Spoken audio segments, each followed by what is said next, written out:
If I give away all I have, and if I deliver up my body to be burned, but have not love, I gain nothing. And if I have all faith, so as to remove mountains, but have not love, I am nothing.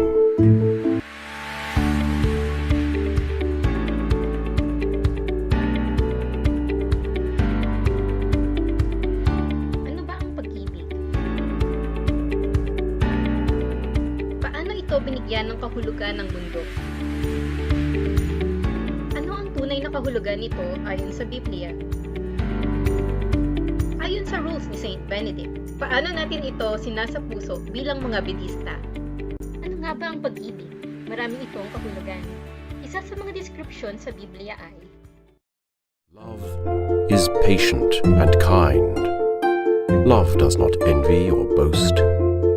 Love bears all things, believes all things, hopes all things. Love never ends. Sa Mark chapter 12 verses 28 to 34, isa sa mga eskribo ang dumating at nakarinig sa kanilang pagtatalo. Nabatid niya na mahusay ang pagsagot ni Jesus. Tinanong niya si Jesus, alin ba ang pangunahin sa lahat ng mga utos? This is the first commandment of all.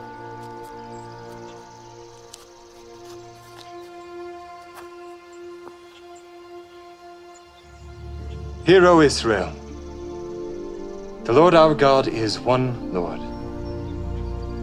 Thou shalt love the Lord thy God with all thy heart, and with all thy soul, and with all thy might, and with all thy strength. This is the first and great commandment, and the second is like unto it. Thou shalt love thy neighbor as thyself. On these two commandments hang all the law and the prophets. Master, thou hast said the truth. Paano pinakita ng Diyos ang kanyang pagmamahal sa atin? But God demonstrated His own love for us in this. While we were still sinners, Christ died for us. I wanna sit at your feet, drink from the cup in your hand, lay back against you and breathe, feel your heartbeat. This love is so deep, it's more than I can stand. For God so loved the world that He gave His one and only Son, that everyone who believes in Him shall not perish but have eternal life. Oh, your love is overwhelming me, and oh, my love, your love is overwhelming me.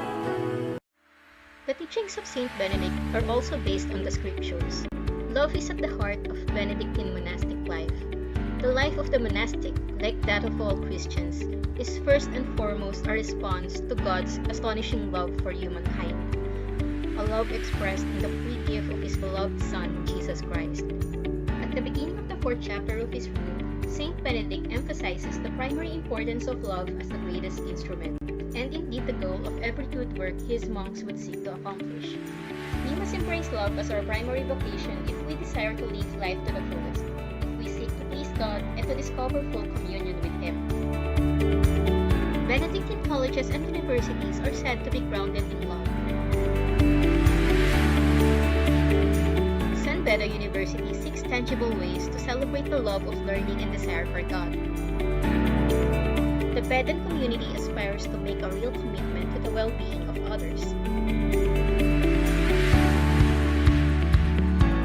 In a Benedictine institution, there should be no place for rivalries, no tolerance for actions that harm or diminish others, and no scope for personal development at the expense of others.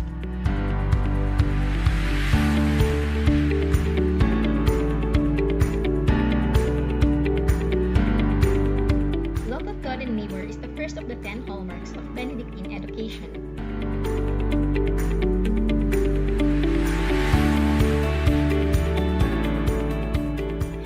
Understand the hallmark of love of God and neighbor. Love of God and neighbor is about showing that you care for others and offering help as much as you can. How do you observe the hallmark of love of God and neighbor in San Beda? Here in San Beda, of course, observing such hallmark is not a difficult task. Of course, we meet new persons every day. We meet our friends, we meet our teachers, we meet our classmates, and by doing them a favor, simple favors, greeting them good morning, reminding them of everyday's works, these acts are automatically hallmarks in which, of course, God would be truly proud of. Tell us an experience where you feel the hallmark of love of God and neighbor. Personally, na-feel and na-experience ko yung love of God through my friends. Ayan, syempre sila yung mga lagi kong kasama through all the puyatan, sa lahat ng mga problema sa ACADS, and not only sa ACADS, pati na rin kahit sa personal life. Syempre, kasama na rin dyan yung mga prof na nag-reach out para i-guide ako, and pati siguro yung mga personnel dito sa Beda. Yun. How do you live it out both inside and outside school? You have to be the same person. You don't have to pretend you're one person in school and a different person outside school. You just be you. You try to abide by the principles of love of others, and you should always remember to remain grounded every task you do. What part of being a Bedan do you like the most? And my favorite part personally is doing everything for family, for God, and for country, of course. As always enshrined in our halls and Sacred Halls of San Beda, it's always Ora et Labora. Why is the Benedictine hallmark love of God and neighbor important? I think that is the basis of all commandments of Christ, the love of God and love of neighbor. Ang contribution ni Saint Benedict is that he make it more specific. What are his specific contributions? For love of God, in-emphasize niya yung Lectio Divina, Divine Reading, yung Opus Dei, which is yung liturgical prayers of the Church, Liturgy of the Hours, tapos yung Mass, meditation. Ang real manifestation natin is how you're able to reach it out to other people, how you deal with people, through kindness, generosity, yung mga values natin na respect, no, for the elder, love the junior, tsaka respect the seniors. Mga ganun. How do you live out the hallmark of love of God and neighbor?